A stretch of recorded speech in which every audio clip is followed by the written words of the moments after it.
Nice. Yep, Nice. calm before the storm. I can already Mhm. see. Oh Awesome. yeah. Fantastic. Whew. Fantastic. Yeah. That was. I saw your text afterwards. I was like, damn. Sometimes you feel Like like you're on the he's. road. Yeah. Yeah. Janus is like, you know what? I'm just gonna like piss off as many people as I can just to see what's gonna happen. Yeah, Oh Jason would no. do that. Yeah. Janus is defending himself, defending his Yeah, belief he's right, right? Yeah.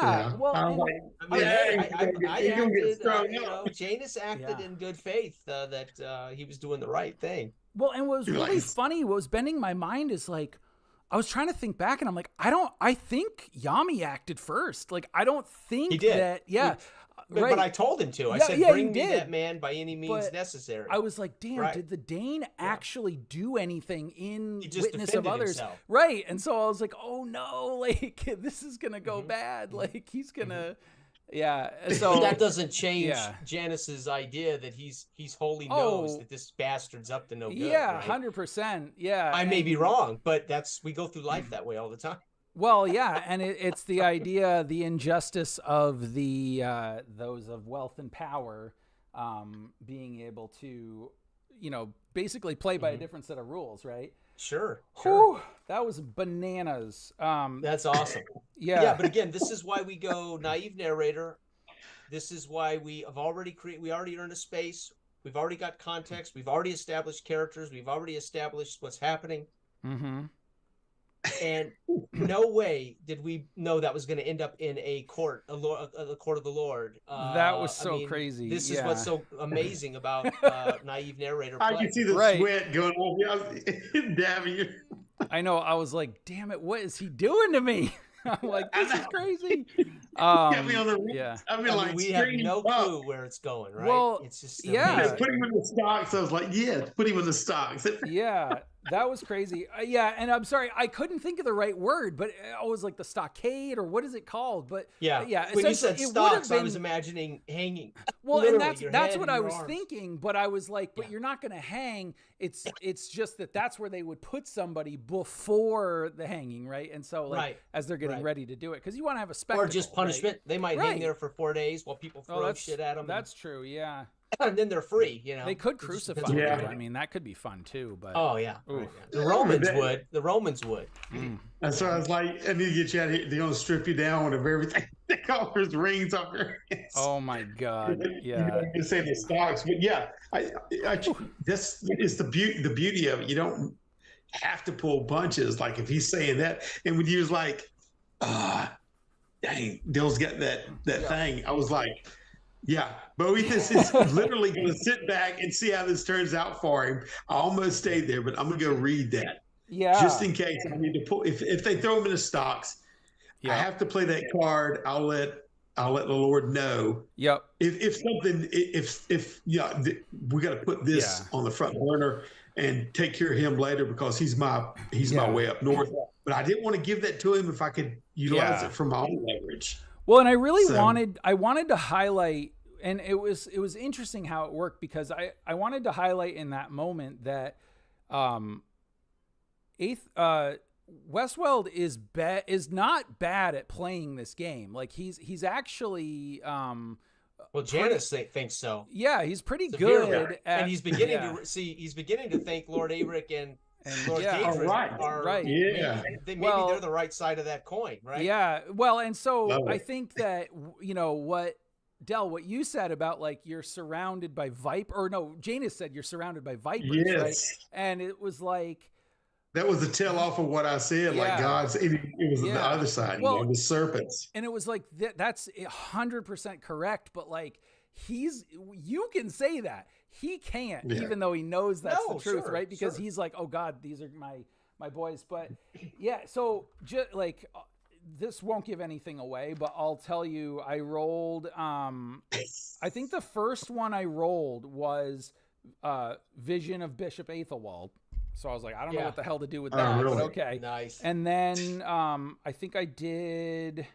Where was the next one? The next one was. Oh, Yeah, you I really- think I did Missive from Ireland to Northwich. right? Nah, which is what Dale discovered in the mud. Right. Yeah. I was like, how the heck am I going to work that in? And then I got, I think, then it was Hard Rain, then Screaming from a Nearby Cave. Love it. And then the last one, which I'm sure you can guess, but I'm not going to say. Witch. In Gaelic. Mm-hmm. Bitch. The Witch, yeah. So I was like, whoa, that was so wild. And it was hard because I kept rolling is the witch ones, the little girl, or is there another witch out there? Well, she seems to think that you're heading towards a witch.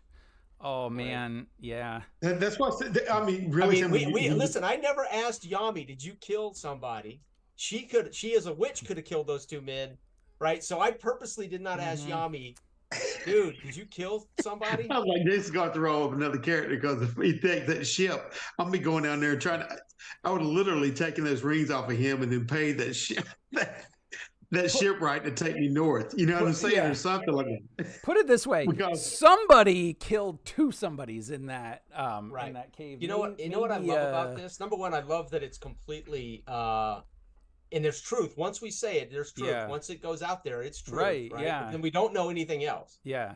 But what I love about the Dark Ages is this sense that no matter who you aren't really in command of your own life. You're not really in command of your own. I mean, this is what I love about the Dark Ages. Why we have a prestige system. Right. Prestige 4, what I say to Arik is, I'm an equal. I can say to Arik, fuck off, but get out of here, buddy, right? Because I'm his equal. But there's this prestige piece, and you don't own yourself in this world, right? It's just so much fun because you are. But again, I'm going to play it as a character, as a person in this situation, trying to best to whatever. But that's part of what I love about this particular setting. Why we chose it is there is this sense of a greater world that no matter how badass you get, there's still a king. Right? Well, there's still the Pope. Yeah, but I mean, he's ballsy. Yeah, and but even those guys can fall at a whim, whether it's this is a pestilence or an assassination or old age or whatever. And, alliances are tenuous, and it's the littlest thing can make an alliance, but obviously that can change on a dime, right? It's just it's the perfect setting for this kind of this kind of gaming, really. I'll go ahead and say this, okay? Because it's a little bit I know that you had a real tough, that court scene was rough between you and dealing with Jason doing that character. You know what I mean? And a lot of times when you're on a more of a linear path, we have a tendency to say, "How am I going to get him out of this tough situation?" Mm-hmm. But when you're playing a game like this, I knew I had that thing up my sleeve. I didn't want to show it, but I also. You don't have to decide anything, Sam. You ask us to make rolls against luck, rolls against spirit, rolls against prestige. Yeah. So when I called them vipers, you could have said, "Dude, make a prestige roll." Well, right? so Against I could have, or something, right? I think that that would inform you how Weswell appreciates what I say, right? Or doesn't appreciate what I say. Yeah. Well, because I don't think I rolled the dice, but 3 times. Yeah, you only rolled a few times, I think, and two 12s. Yeah. So I rolled 3 times and got 2 crits. Yeah. The reason that I didn't call for dice rolls because I was thinking about it, but I think that the previous session we had established that Westweld is very convinced that they need to find the bishop, and that without the bishop, so in my thoughts, in my mind at this point, he will pass judgment, and they don't they weren't going to kill you. I mean, you didn't kill the guy, right? But they don't. But if Lord Eric is intending to sow chaos, right? Then, and you had been seen somehow talking. You'd been influential in the town, so he wants to get you out of there. And the king is or the Lord is like, you got to get out, because I think Del had it right when he's like, these people are going to come and do do to you and kill you if you don't. Sure. Yeah, I fully so anticipated to me it Yami made sense that right. that he was like, oh crap, you're in jail. Let's orchestrate this. Yeah. And that's the other great thing. You're role playing Lord Wesley, so you don't have to ask for dice rolls because you are in character. thinking like he's thinking. So there's no need for a die roll. Then it is quite literally role playing. Right. That put me in a tough spot, though. In a way, fighting for my, well, not life necessarily, but fighting for my, what I think's right, what I think I did for him. And you're in the character of Weswell. So that's role playing. Yeah. That was hard. You said it put you in a top. Yeah. What? Yeah. And this is what, I hate to say it, but this is what 90% of role players don't want to do. They don't want to actually role play. Right. Yeah. He said it put him in a tough spot. And that's all I'm talking about. Because I could feel the tension there. And I've been there too. Like I haven't played with Jason breathing down my neck. You know what I mean? And you go like, you have to just kind of, it's the beauty of it that it's not necessarily a linear path. You literally just find out the story of this one dude, whether he sticks his foot in his mouth and gets hung in the gallows or not, it's totally up to him. And so you can have that, you need to just shed that stress off of you and say, oh crap, I guess he's going to do this. Like that wasn't the stress. No, I literally was feeling stressed because I was in the head of Westweld and I'm like, this fucker is just making it harder for himself. Like, because Westweld does not want. And so to me, I wasn't like, oh, Jason is like, putting me in a spot. I'm like literally Westweld being like, what are you doing? Because I'm Janice. I know. Janice exactly. And I'm like, the right thing. Yeah. He's trying. That's what I'm talking about. Yeah, he's looking at Daedra from character's perspective. And Eric, you're playing the character, man. When I first did that thing, like when I said roll for Westwell, is because when Jason and I said, okay, playing with Sam, let's see where we can stretch this, because we knew we have a confident presenter in you. And so I wanted to showcase that whenever you're playing as a presenter, that you are playing these characters genuinely as a player.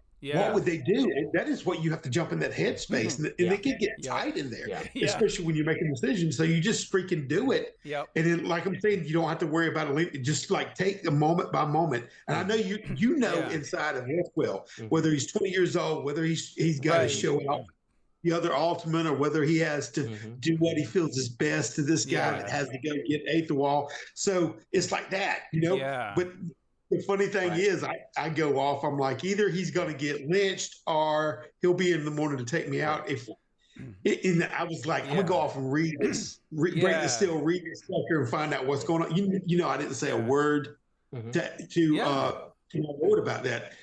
See, because I'm going to let you know, as far as my character, you can just say that spies, the network of spies inside of the priest and church in the Middle Ages, that's primarily, where you get that at.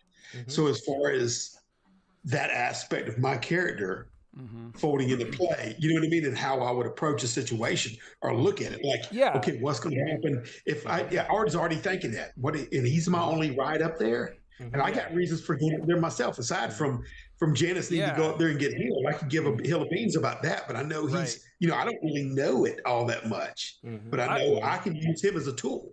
So yes, I'm getting a very Assassin's Creed vibe here, but also I swear to God, if we get to Northwich and we end up meeting the king and you're like, what up, bro? And you fist bump and he's like, hey man. And he throws you a huge sack of gold. Tell me what's going on.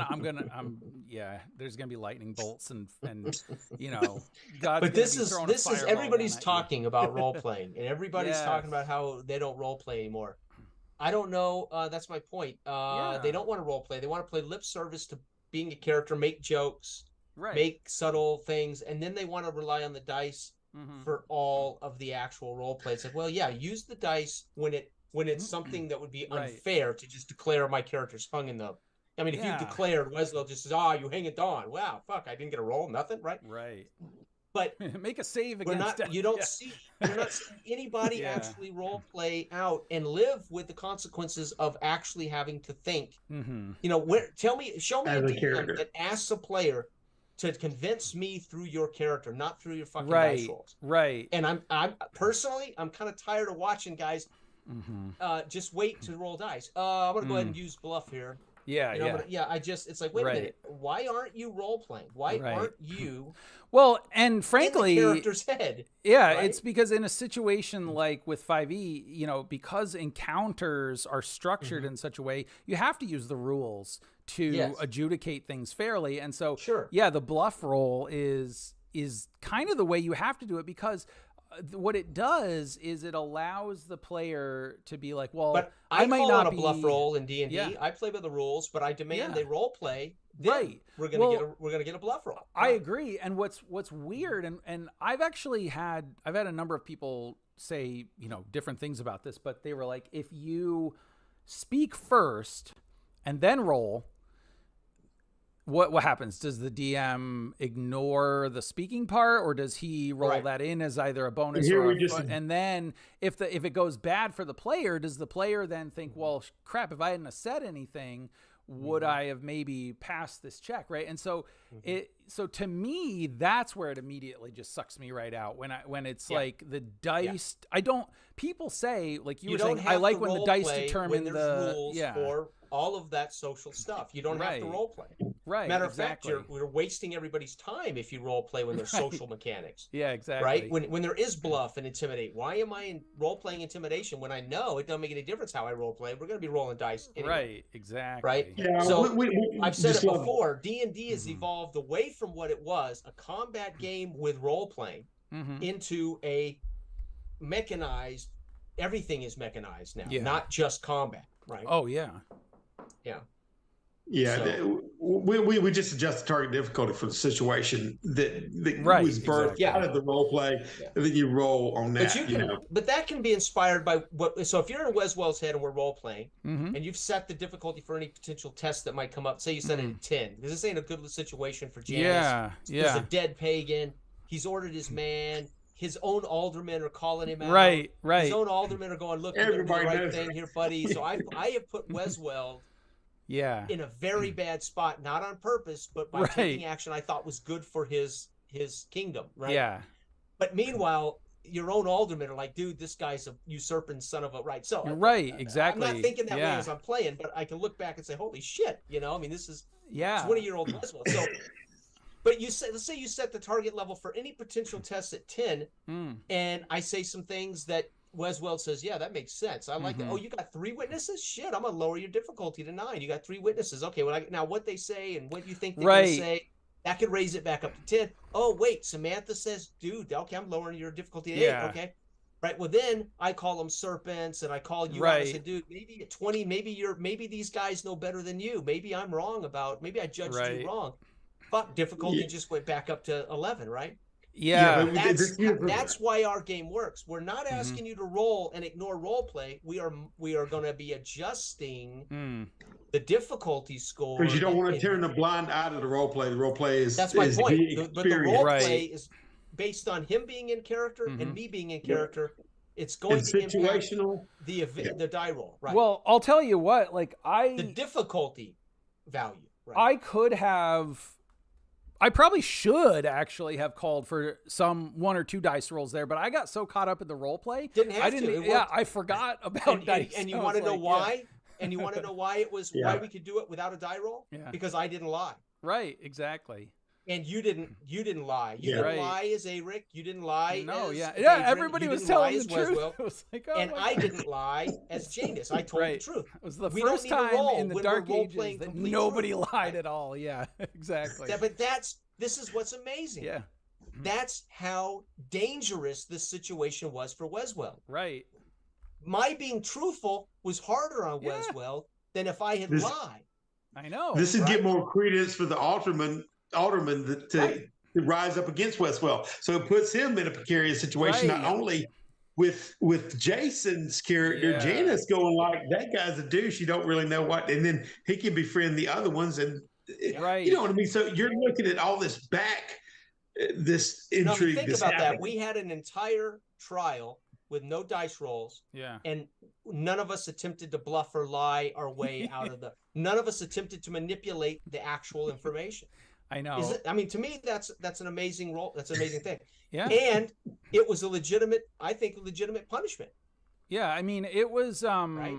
Yeah, it was crazy. I thought it was a soft-handed punishment. I mean, because to be banished from the kingdom. You didn't care about it. You're traveling. You know what I'm saying? You would have gave. Oh, but I do. Except though that when you said put him in the stocks, I was like, yes, and I'd like give him 16 last. But that wouldn't have been the case. He kept talking honestly, himself I thought into he was it gonna worse. say, Yami has to take. You have caused a wound to my man. Yami must take the equal wound. Oh no! Well, so that's what I thought. It was going to be an eye for an eye. You broke 3 ribs. Yami must suffer. Yeah, we're not here to critique and what you do because you were in the moment. No. I agree. No. I'm not taking it as any critique. It's really fascinating because. But you're right. It was, in a sense, it was a soft punishment because that was Westwell trying to manipulate it as he could within the bounds that he was. Because right now he's in a bad spot because not only did Lord Eric, who's fairly influential and probably fairly wealthy, who he needs to be his ally, is mad. And right now, like he said, I demand payment. Janus said no. Westwell said, we'll deal with it in the morning. That's when I thought you would have to up the ante. When I said I'm not paying 25 silver for nobody died. I mean, the man wasn't hurt. Right? Yeah. So my plan in that moment, Westwell is thinking, all right, we're gonna put this over till the morning, and then we will exact some sort of price. And what I was probably gonna do is have him confiscate any like remaining spices or whatever. But he so there was that. But so now Westwell's in the shit because now Lord Eric's going to go to him and be like, "What the hell, dude? Like this guy's gone. Where's my 25 You silver? owe me compensation. Where is the fugitive?" And then Daedrin is going to be like, "Well, look at this, weak stoking the fires. Like he couldn't even exact justice. Like at least the irony is we could return. We could return with Bishop Aethelwald, and we don't know what condition Dredgewater's going to be in return. I mean, you'll get to be. I mean, Westwell may be dead or in the stocks himself, like, right? Lord Daedrin. The bishop may be dead, and we're just getting visions of him. Yeah, you are. All we know. Yeah, you're getting visions. I'm in complete denial that I'm seeing anything other than lightning flashes. You keep seeing Yami's twin, right? Like every time Yami left, the twin goes looking for him, and it's like, but he keeps going further and further. It's like, I'm so close. That vision was really screwing with my character. Yeah, the vision really screwed my character because it's literally when I start out, I pretty much was 70% one way with a little bit of doubt the bishop had worked into my head. Yeah, but if you want to know, my allegiance fell with Falcon. I mean, you know what I mean? That's where it is. So I thought Aethelwald coming up here and doing what he did undermined something that was there. So I've got prejudices that's still there, but I'm a little bit of a spy. So you know what you know what I mean? I'm pulling a little bit of Daedrin here politically. I mean, within the church, for sure. So I'm just saying, everybody has. It's great to be able to express your own character and their motivations and their worldviews, and then have that thing that they're trying to do as well as within the context of the game. Yeah, and there's consequences. I get to be Janus. I get to do what I think's right. I get to take action. I have no idea it's going to end up. Yami could end up dead in the street. This guy, Yami could end up killing this guy. Doesn't matter. There could have been a court. There could have been a trial. There might not have been a. We're playing. We don't know what the world's going to bounce back at us, right? Right. And I would have.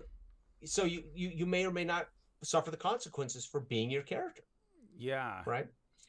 Yeah. But my advice to everybody out there who wants to role play. Yeah.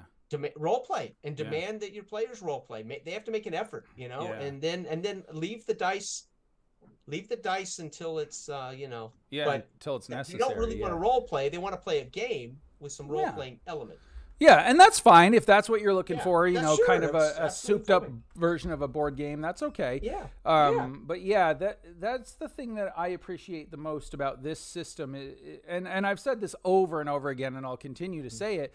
It really does flip that on its head, where this is a rule set that encourages and demands role play first and is supported by the dice, where I think a lot of the traditional systems now are the other way, that it's girded on a foundation of rules and dice adjudication, and role play is sort of the like, you can do this lip if service. You want. It's facade. It's facade. It's just for entertaining everybody at the table. Right.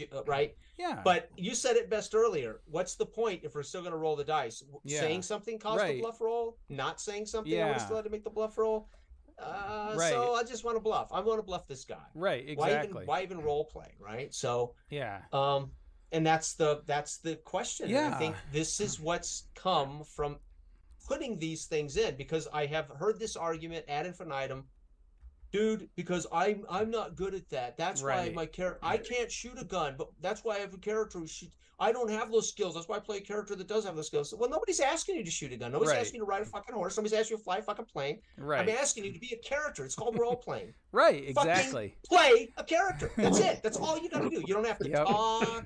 You don't have to act. You just fucking get in that headspace and play that character. Yeah. And if you can't do that, you don't want to do that. That's what that's about. Right. Yeah, you're experiencing things as Westworld. Yeah. And you were feeling that pressure that he was feeling. Oh my God. You're trying to go contend with like these all your saving face, trying to get something done that you want done on the other end. You're like, I was sweating so hard. I was like, what the hell am I gonna do? Because he keeps talking so was I. Janice is like, situations. fuck. You know, I've got 3 people I know that I saw shit. I got 3 people who know that I suspected there was going to be trouble. Well, How can this guy not see I was acting in his best interest? So Janice is like frustrated. He's like, dude, don't you see it, you 20-year-old prat, you fool? But the thing was that like the weirdest thing, the thing that tripped me up the most was everybody was right. That was the hardest part. Everybody was right. You were right, but so was Eric. It was welcome like to the world we live in, right? It's there is no black and white. It's grays. It's all like grays, I was like, yes, Westworld 100% was like, look, man, I get it, and I know that he's a shady mofo, but like, he's probably more powerful than I am right now, and also, I got this idiot, Daedrin, who's up to his usual antics. And my bishop's gone, and now there's chaos, and I'm like, what the heck is happening? So I don't know what is going to happen. And this is why. See, you don't know what's going to happen to him. That's so beautiful. Right. DMs have this stuff scripted out, like you were saying, but you have no clue, and you're lost in this. Like, oh my God, what is going to happen to these people? And you want to play to find out. Yeah. We're really doing that. And I want to be a character to find out. Right. I mean, I'm literally saying, okay, what did I do wrong? Right. I'm working on behalf of your state. Right. Meanwhile, what I did wrong, I acted without authority, period. That's what I did wrong. And it was like, but Janice doesn't, dude, doesn't what I was trying to do trump that? Right. Yeah. Right. So, well, maybe. So what did it, Janice orchestrated this whole thing to get himself out of town as quickly as possible, because he knows that his ailments are just going to get worse. And he's like, man, I got to find this guy. How can I get out of here and not have to deal with this stupid fights? I know. You'll get banished. Maybe that's what happens. I was actually trying to network with the aldermans. I figured we'd have some role play when I'd meet the aldermans and I would try to sell my spices to these guys. No, dude, I've made enemies of all the fucking aldermans now, right? Oh man. Well, it's so bad.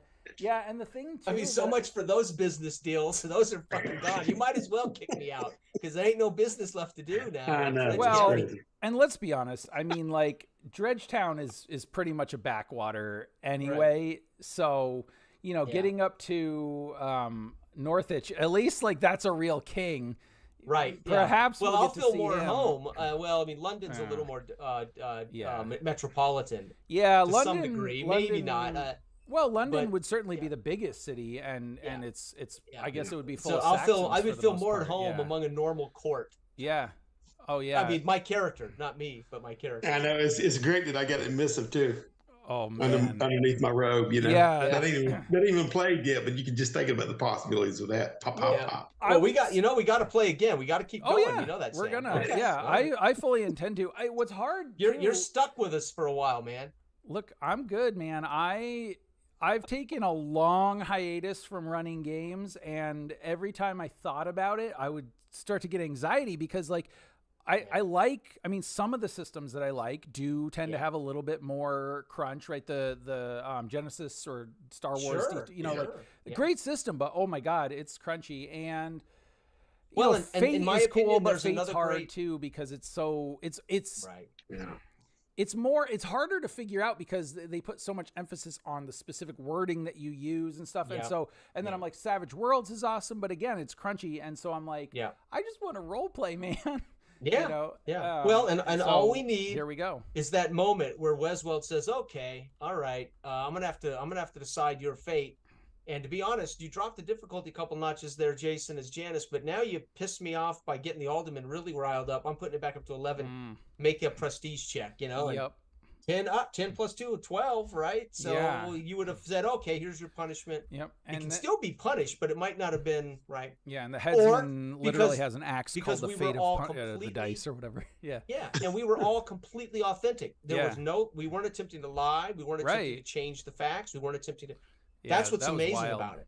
Yeah. See, when you get in as character, you know, like when we was playing that, I love the Blade Runner RPG we just wrapped up. But when I'm sitting there and I look at the abilities of the characters, it's listing, okay, you can run, you can crawl, you can do this. You know what I mean? So I'm not playing in character. I'm looking at suggestions. At abilities, right? Yeah. At abilities of what my character could do, and so I'm limited. I'm focused on that. So it's a total different type of play. Right here, I am in a situation and I'm thinking, what do I do to get out of the situation? I'm not going like, okay, let me consult my list and here, okay, I can crawl out of this courtyard. I mean, you know, this courtroom. It's just different. We don't even stop to consult this. It's funny because, you know, I know a lot of people really believe the idea that like, okay, if you're playing, say you're playing D&D 5e, right? And you have a bucket of hit points, but you can still have that, you know, your sphincter will tighten up when like a red dragon flies over, right? Your level 1 party. Yeah. That's scary, but that's scary because chances are, you know, that like that the DM's going to throw down a whole fistful of those D6s or D8s, you know, for his breath weapon. Like it's mechanical fear. Where I feel like in this game, like it's friggin' terrifying when you're like, oh my God, I'm in a mob. Like, you know, if this Dane gets me down, like, what are we gonna do? Because we're in a world that has threats from everywhere. Angle. Yeah, that's why I don't have to be no matter how badass you get, you know, you can only even damage wise, you can only take 4 wounds before you're dead. Right. So I don't care how badass you get, you're still human. Oh yeah. Yeah. Right. Unlike D&D, as you get badass, you become super. Oh human, yeah, right? you do. And now tell me that a guard in a town is going to stop me at level 12 from doing what the fuck I want to do, and I end up waylaying your entire night by just waylaying all your guards in your little town. And nobody wants to play with those guys, right? Right. And you know, it's like you go into the tavern that aren't going to respect the guards when you send them. What are you going to do? Yeah. No, and that's the thing. Like that's what's cool about this is like even a king could waltz into town and all it's going to take is a knife in the dark or, you know, a you know, poison food or whatever, right? Like they're mortal and you are mortal playing against other mortals. Right. And the challenges there harder. are, does the poison work? Or do you successfully mix the concoction? Right. Does it successfully get to the lips of the king? And so you still make the rolls to poison the king. Right. If your goal is to poison the king, right. Tell me how you're going to achieve that. Then we're going to make a couple of rolls. Well, and even if you do, it's like in many other systems. Yeah, you run out. Oh, the guards chase you. You have a fight. You spend 45 minutes mechanically doing math to figure out how badly you're going to beat these guards because you're better than them. Yeah. And then there's usually video games. And then there's what came first, D&D or video games? Right. Everybody complains video games ruin D&D. Fuck no. D&D was always about rolling dice and hit point bubbles. Always. Yeah, totally. No different from a video game. It was like, you know, wargaming with a little bit of it's like, what if we could play our Napoleonic wargaming but in Middle Earth? Yeah. You know, right? Whoa! Yeah. And it always came down to hit points and dice rolling and mashing your sword button over and over and over again. Right? That's true. I love what Jenny. I mean, like our combat, I'm able to take the use of that pagan that he pushes aside for his spear, and on a critical success for me, kick the pagan back at him. Right, creating a narrative stain. Right, instead of hurting him. Right. The pagan dies at the end of his spear, you know. Well, and that was what was cool was in this system where a critical doesn't just have a mechanical benefit. It actually impacted the story. And it actually, I feel like that was such a huge turning point because it was wondering like this Dane might really mess up Yami or vice versa. Well, and he may. Yeah, but when you did that, then and you got the critical, then I was like, and the way you described it, I'm like, okay, well, like, you know, this is probably a full-grown human man flying back at this Dane. That's probably going to knock him over. And since I had already established that he had tripped in the mud, right, and took the leg wound, so then I'm like, all right, he's already probably off balance. The terrain is such that it is unsecure footing. And so it was great because that dice roll was actually able to impact the scene and the narrative in more than just oh great, you roll another dice for damage, right? Or well, and that's what's wonderful about the crit, right? Yeah. Now I could have taken it further and said, okay, I could have said, okay, I chopped with that critical hit, I was waiting for you to go bloodthirsty. I was like, but what's cool is it's critical. It should affect the narrative, right? Yeah. And so I just said, well, a pagan's going to die instead of wounding him. And then you're able to say, well, it is a critical hit. We're going to roll this onto the ground and go from there, right? Yeah. I didn't want it is a turning point critical, right? I could have literally, a critical just means 2 wounds. Right. So he would have just gone from fatigue to the next one, and then he would have 2 left. So I could have just narrated something that put him 2 wounds down. Well, he was, but I didn't actually cause damage to him at all. No, he already took the 1 wound with the leg wound, and so that he would have been 3 down. Right. Yeah. Now get this: when my character's looking at that to be like a battle between, like the God will support the victor. And I see the pagan go down, which validates the fact that pagans are more of a virus inside that, right? And I see this foreigner, and that's why I muttered on my lips. So I guess God even can use the ignorant of him. You know what I mean? Right. And but I'm looking at, because Janice is the one who prompted him to do that. Admittedly, after that, so it kind of comes to full circle. But now I'm having problems with Janice, and I'm even pointing to the big giant, going, keep away from her, because I'm thinking that the girl's writing the. You see what I'm saying? So my mind is like everywhere trying to get revenge on this stuff. Oh yeah, and then of course it's even worse because the giant, Yami is a pagan, although probably a Muslim, I would think. Yeah. Actually, I mean, I don't know what year we're in. Well, I mean, no. So we would be in what? He's an Arab. So right. He probably would because I mean, like, that's not saying pagan and foreigner. Muhammad, and either way, he's non-Christian. He's non-Christian. Exactly. I think Islam spread in the 700s. So it would be. Geez, I should know my history a little better than that. My God. I think it did, because I think because the Crusades were the 1100s, 1200s, right? Yeah, that was much later because so I think he could be, but he's still an Arab. He's still from the heartland, but regardless, the birth of humanity, right? The birth of humans. He saves the girl who presumably is a Christian. Yeah. She likens him to an angel, won't let the actual Christian priest touch her, right? And so but that's what made me think she's a witch, because I'm paying close attention to these actions. I'm thinking she's a witch. She won't let the Christian touch her, right? I love how the players way overthink it. So Janice is literally thinking this little bitch thinks she's cute. She's a witch. No, you know what I saw. And I'm still going to be thinking that. Yep.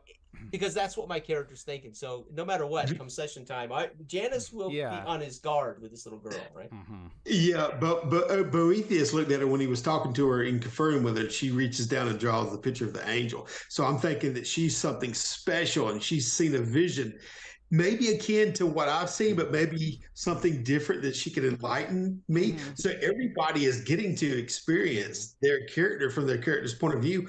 And even like I said, whenever you're working inside of a group, and you have different concepts of where you need to go. Like, I need to protect this girl for that reason. And it's wonderful. I mean, that was one. Well, and what you choose to bring out, either through character or through action, and what you choose not to. Like me purposely not asking Yami, did you kill somebody? Yeah. Well, it was quite clear. I mean, but there's it allows Janus to think he might. What if she killed somebody and he just rescued the girl, thinking I don't know. He didn't just pick her up, right? Right. Yeah. Well, and so what was so great about that scene was like I really wanted to, as you said, right, in the Dark Ages is a bad time to live for anybody. And I wanted to highlight just how terrible life is for most people, but obviously I didn't want to do it in a graphic way. And so I'm trying to think like, how can I walk this line here? But it was so cool when you were like, yeah, I sent Yami in there. And I'm like, so of course I don't know anything about Yami, right? Because he's your character. But what I do know, or what I figured was anybody who had any kind of conscience at all in that situation would act. And damn straight. And so I thought, okay, I presume that if Janus is a little bit of maybe morally in a gray area, maybe Yami isn't. Maybe Yami is almost like the the good to his bad, right? The angel sitting on the shoulder. We're yin and yang. Yeah, Janus exactly. does whatever he needs to do what he does, and he bought this guy. Right. This guy may have a high level of integrity and honor. Yeah. And he may be a spiritual man, but he's under contract. Right. Well, and so that's what, he's like, really? You want me to go in there? Because he's thinking there's going to be a huge bear like feasting on this girl. And, he goes in and, then he comes out and it's like, oh my God. But so. But that's the other great thing. See, you don't know because you're the naive narrator. We don't know. You can leave it vague for all of us. Well, yeah. All that matters is Yami comes back with a little girl in his arms. And there are 2 dead people in a cave that Yami knows about. All that matters is what we know. And yes, right. And I didn't Yuri ask, knows. So you don't have to give us any. You didn't. I mean, in session. Right, now, right, fine, exactly. I mean, in session. Yeah. Well, yeah. So it worked out great. We don't have to know. All we know is, dude, Yami says we ain't going back to that cave. Okay, I hear you. Well, I trust you, brother. That part was weird because I was like, he's pretty tough. He's like this warrior. Like, what would something like that rattle him? Or is that something where he's like, you know what? Like, my employer already can't breathe very well. If this makes him mad, is he going to die? And then I'm like, okay, that might not be so bad because then my contract is up. However, I'm in this land and he just made an ass out of us. So maybe I don't want to be without you. So I'm like, what do I do? But I don't know. Well, that's the other great thing. Yami only knows what I tell him. Yeah. Right. Right. I mean, I created a tool. Yeah. That I literally don't have to give information to I don't that you, because he speaks another language, I don't have to, see what I'm saying? So so in a way, and I told Dale when he texted me before game last week, and I said, oh yeah, I'm working on my character and I'm gonna throw Sam some serious high level shit. And one of those high level things is I have an NPC second character that I'm the only one who can communicate with in this world. And that was, and I told Dell, I said, Sam will handle it. Yep. But it's going to be some high level shit, and it is high level shit. I mean,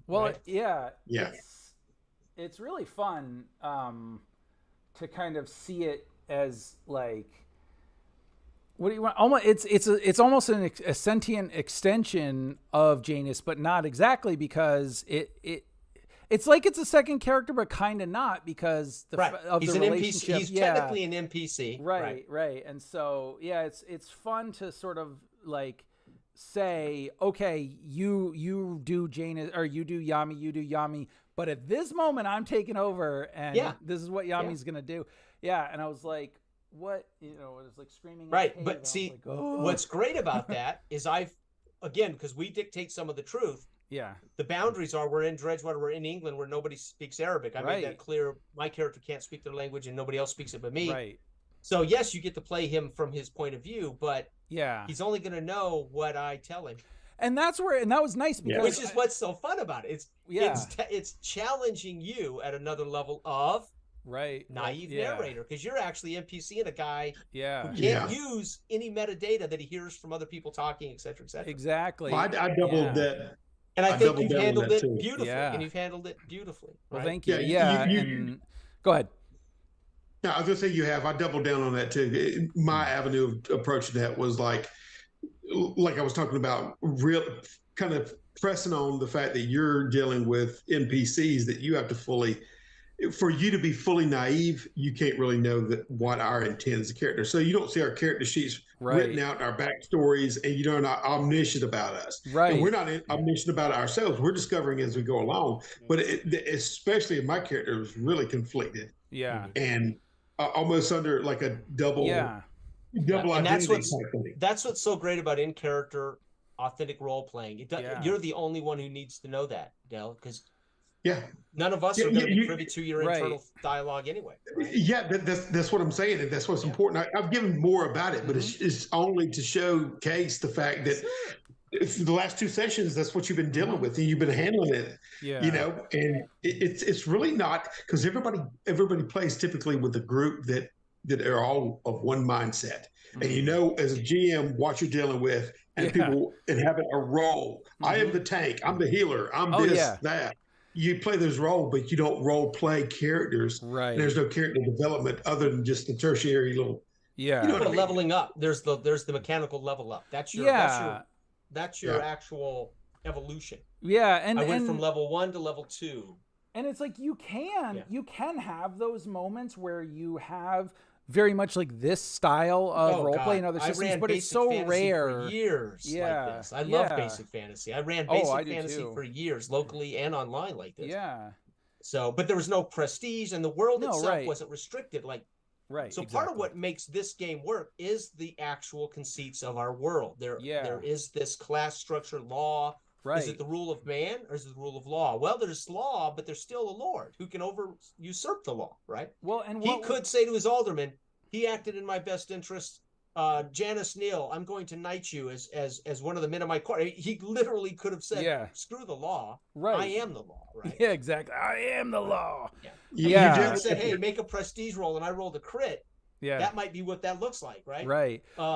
You men may not like this, but I believe he did everything in my best interest. And, you know, right. Yeah. Well, no, you guys didn't know, but I deputized him already, so he was lie, right? I mean, Westworld could lie like hell. And they're like, right? What? I'm sheriff. I'm sheriff of these here parts. Well, what's interesting though, what happens if we do take this rule set but set it in space, right? You're in Dredge Station.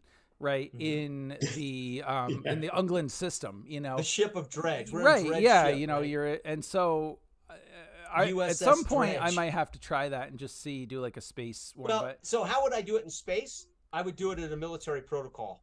Yeah, that's where prestige would come. Your prestige would be your rank. So rank. So if I do space, if I do Space Age of Man, it'll be a rank. Right. 0, you're a fucking private, you're a nobody, you know, you don't go above their head, you follow rank and file. It's like, and then there's 1, 2, you ever heard 3, of the chain of command? It's the chain I beat you with until you do what I say. Rank of 4 means you're exactly. You know, you're the top man on the totem pole, right? Yeah. We did that as a lark before with Escape Velocity. It was one I remember right after work it just came on with said, well, let's try it in space. Yeah. But it was very much, I mean, we just sat down and it was more of a Robotech-ish mech type thing. That game's still up on the channel somewhere, but it was based in the same philosophy. But like if Jason's talking about putting it in like a rule set, you know, it needs to be something like what he's saying. But we kind of just did it off. I feel like you can run this rule set in really any setting you want because you're relying on role play. It's not so much about the rules as it is about the group and the buy-in to the. Right. There's a couple of key things that must be done for this to work. Yeah. In Dark Age of Man, prestige must be adhered to. Yep. How you earn repute should be adhered to, and how the GM plays as a naive narrator and uses the random seeds. But prestige is a big part of this. It wouldn't work quite the same. Like, think about D&D. D&D only works because the players are all ultimately given this kind of leeway that they're heroes and they can do whatever, say whatever. They may get railroaded, but they have this sense that they're all equal, right? I mean, we're certainly living in that world now. We're not. My elf is as equal as your dwarf, and my fighter can do as much damage as your magic is. Okay, whatever, right? So no, when the reality is though, there's nothing in the world that actually gives them context and when the rogue can deal more damage than my fighter. Right. So and only the dragon is going to bring down the wily, pain in the ass group of players who won't adhere to what they adhere to in real life, which is there is a world with structure out there, and I'm only so bad until I'm not so bad anymore, right? If I wanted to play a human, I would just play in real life. Right, exactly. Okay, so speaking of repute, I do want to talk about that because I think, obviously, well, I'll be curious to see what you guys think about it, but and then I'll have to wrap it up. But I wrote down for how to earn repute, find Bishop Aethelwald, which we did not do. No, not correct. Deal with We've seen visions of him. Right. Yeah, deal with bandits, which we really didn't do. Confirm Lord Eric's role in the unrest. We kind of did, though, with Samantha, with her testifying. She straight up said, yes, he was involved in some shady shit. Yeah. So I could see that, although where I'm hesitant is the trial did sort of leave it ambiguous because nobody then was like, "Oh, Lord Eric, we got it." Well, so I called Samantha as a witness. Right. That's how that information became. So known. I think and it was witnessed in front of the entire court. At least the majority of the. You could conceivably give us repute for that. Yeah. But. Yeah. So I think that at this point I think it's pretty clear both in character and out of character what Lord Eric's at least immediate goals are. So I would say that's fair. And then the last one I had was pacify or weaken Lord Daedrin's influence, and I would say that's a big fail. Huge fail. I don't think we've weakened certainly even Eric. Matt, we actually failed to connect the evil doings to Daedrin. I connected it to Eric, which was really So we really didn't do any of those things except Samantha pointed out that Eric might be up to evil doings, right?